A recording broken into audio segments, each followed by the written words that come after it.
Hello friends, welcome to my channel. तो आज मैं आपके साथ शेयर करने वाली हूँ यूपीटीजीटी बायोलॉजी की पूरी स्ट्रेटेजी डिटेल में, जिससे आप अपना सिलेक्शन पक्का कर सकते हैं। क्योंकि जिन भी एस्पिरेंट्स का सिलेक्शन होता है वो हार्ड वर्क के साथ साथ स्मार्ट वर्क भी करते हैं, तभी तो उनका सिलेक्शन जल्दी हो जाता है। तो आज इसी बारे में हम बात करेंगे कि क्या स्ट्रेटेजी होनी चाहिए हमारी, जिससे हम भी अपना सिलेक्शन ले सकें। तो समय को बर्बाद न करते हुए हम अपनी वीडियो को कंटिन्यू करते हैं। बट उससे पहले, अगर आपने ये सिलेबस के पीडीएफ अभी तक नहीं निकलवाया है तो आप मेरे टेलीग्राम चैनल से जुड़ सकते हैं। आपको वहां इसका पीडीएफ मिल जाएगा एंड फिर आप प्रिंट आउट निकलवा सकते हैं। Now we come to the point. सबसे पहले हम ये जान लेते हैं कि यूपीटीजीटी 2026 का एग्जाम पैटर्न क्या है।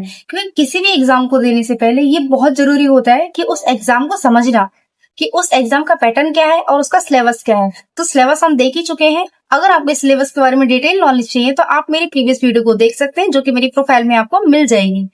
तो आइए पहले हम एग्जाम पैटर्न देख लेते हैं।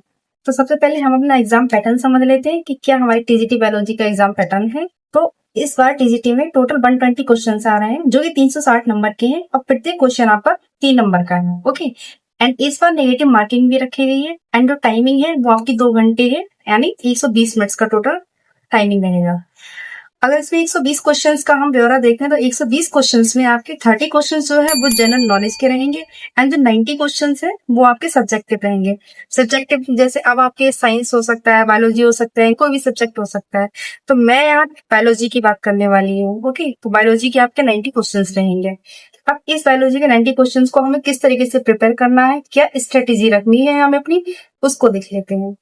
बायोलॉजी की प्रिपरेशन हमें कैसे करनी है। तो लोग हमें कोई भी एग्जाम में उतरने से पहले हमें उसके प्रीवियस क्वेश्चन पेपर देख लेने चाहिए, जिससे हमें एक मोटा मोटा आइडिया लग जाए कि कहाँ से क्वेश्चंस किस तरीके से पूछ रहा है। तो पीवाईक्यूज पर नजर डालने के बाद हमें शुरू करना है अपने बेस से। हम बेसिक से स्टार्ट करेंगे तो हम एनसीईआरटी लेंगे। एनसीईआरटी में भी हमें ओल्ड एनसीईआरटी को प्रेफर करूंगी, ओल्ड एनसीईआरटी लेनी है। एंड अगर आप हिंदी मीडियम के हैं तो आपको कौन सी एनसीईआरटी लेनी है, तो आप जूलॉजी के लिए ले सकते हैं डॉक्टर रमेश गुप्ता की, और बॉटनी के लिए ले सकते हैं डॉक्टर एमपी कौशिक की। और अगर आप ग्रेजुएशन लेवल में पढ़ना चाहते हैं, डीपली नॉलेज रखना चाहते हैं, तो आप बॉटनी के लिए जा सकते हैं, सिंह पांडे जैन की बुक ले सकते हैं। जूलॉजी के लिए आप बुक ले सकते हैं आर एल कोतवाल की, जो कि आपको वर्टिब्रेट्स एंड इनवर्टिब्रेट्स दोनों में मिल जाएगी। ओके, एंड ये हिंदी में भी आपको मिल जाएगी एंड इंग्लिश में भी प्रोवाइड हो जाएगी। अब इसमें जो एनसीईआरटी होती है वो 80% एरिया कवर करती है एंड जो आपकी ग्रेजुएशन लेवल होता है वो 20% कवर करता है। तो यानी अगर हम 100% पढ़ेंगे ना, तो कहीं ना कहीं हमारी 80% या 70% की तैयारी फिक्स है। लेकिन अगर हम सिर्फ 80% को पढ़ के रह जाएंगे तो लगभग 60% या 50% मान के चलते हमारी तैयारी मान सकते हैं। तो हमें क्या करना है, पूरा 100% अपना लेके चलना है। फिर उसके बाद हम कुछ शॉर्ट एंड स्टिकी नोट्स बनाने, जिन्हें आप अपने लास्ट मोमेंट पे पढ़ के अपना रिवीजन कर सकें। इसके बाद हम प्रीवियस सेट लगाएंगे। प्रीवियस ईयर हमें मतलब अब हमें प्रैक्टिस लगानी है। अब हम प्रैक्टिस कहाँ से करें, तो प्रैक्टिस के लिए सबसे पहले आपको वही प्रीवियस ईयर लगाना है। प्रीवियस ईयर क्वेश्चंस के लिए मैं रेफर करूंगी आपको, आप यूथ का लगा सकते हैं, यूथ कंपटीशन टाइम का, ये हिंदी इंग्लिश दोनों में मिल जाएगा, या फिर आप घटना चक्र को यूज कर सकते हैं।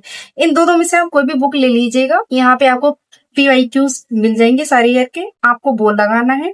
एंड अगर आप हिंदी मीडियम के हैं और आप चाह रहे हैं प्रैक्टिस सेट की बुक लगाना, तो आप यूनिवर्सल की एररलेस बुक ले सकते हैं, जो कि वॉल्यूम 1 और वॉल्यूम 2 दोनों में मिल जाएगी आपको, एंड ये आपको ऑनलाइन भी प्रोवाइड हो जाएगी। अब हमने ये देख लिया कि क्या सिलेबस होता है, क्या एग्जाम पैटर्न होता है, और किस तरीके से हमें अपनी पढ़ाई करनी है, किस तरीके से प्रैक्टिस सेट लगाना है, कहाँ लगाना है। अब हम ये देख लेते हैं कि हम क्या स्मार्ट स्टडी करें, जिससे हमारी तैयारी से जो रिजल्ट आए वो बाकियों के मुकाबले हमें ज्यादा पॉजिटिव मिले।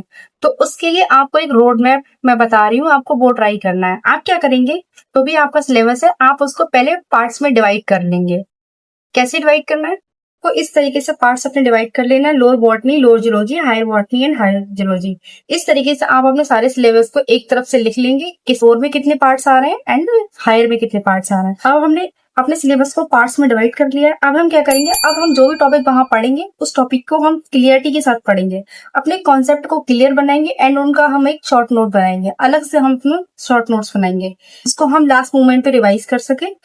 अब शॉर्ट नोट्स बनने के बाद हम क्या करेंगे, हम उसको अगेन रिवाइज करेंगे। रिवाइज करने के बाद हम प्रीवियस ईयर लगाएंगे या प्रैक्टिस सेट लगाएंगे। उसके बाद हमारा ये टॉपिक कंप्लीट हो जाएगा एंड पक्का हो जाएगा। इसी तरीके से सिलेबस में जितने भी टॉपिक्स हैं, आपको सारे टॉपिक्स के साथ यही स्ट्रेटेजी अपनानी है। आप इसी तरीके से तैयार करेंगे, जिससे उस टॉपिक को आप कभी भी भूलेंगे नहीं और आपकी तैयारी और स्ट्रांग हो जाएगी। एंड वन मोर थिंग, ज्यादा कंटेंट रखने की जरूरत नहीं है। आपको जितना हो सके कंटेंट को मिनिमाइज करना है एंड उसका ही मल्टीपल टाइम रिवीजन करना है। अगर आप किसी भी टीचर को फॉलो कर रहे हैं तो याद रखें, आप 1 से 2 टीचर को फॉलो करें, ज्यादा टीचर्स को फॉलो करके दिमाग का दही करने की जरूरत नहीं है। आप सिर्फ उसे फॉलो करें जिसको आपको समझ में आता है, जिसकी स्ट्रेटेजी एंड जिसकी प्लानिंग आपको समझ में आती है। उसके अकॉर्डिंग आप अपने प्लान्स को रख सकते हैं या आप अपने खुद के प्लान्स बना सकते हैं। एंड अगर आप मेरे साथ डेली प्रैक्टिस करना चाहते हैं तो आप मेरे टेलीग्राम चैनल से जुड़ सकते हैं, लिंक आपको बायो के डिस्क्रिप्शन में मिल जाएगी। एंड नेक्स्ट वीडियो के लिए मेरे चैनल को सब्सक्राइब कीजिएगा। तब तक के लिए bye bye, take care, thank you.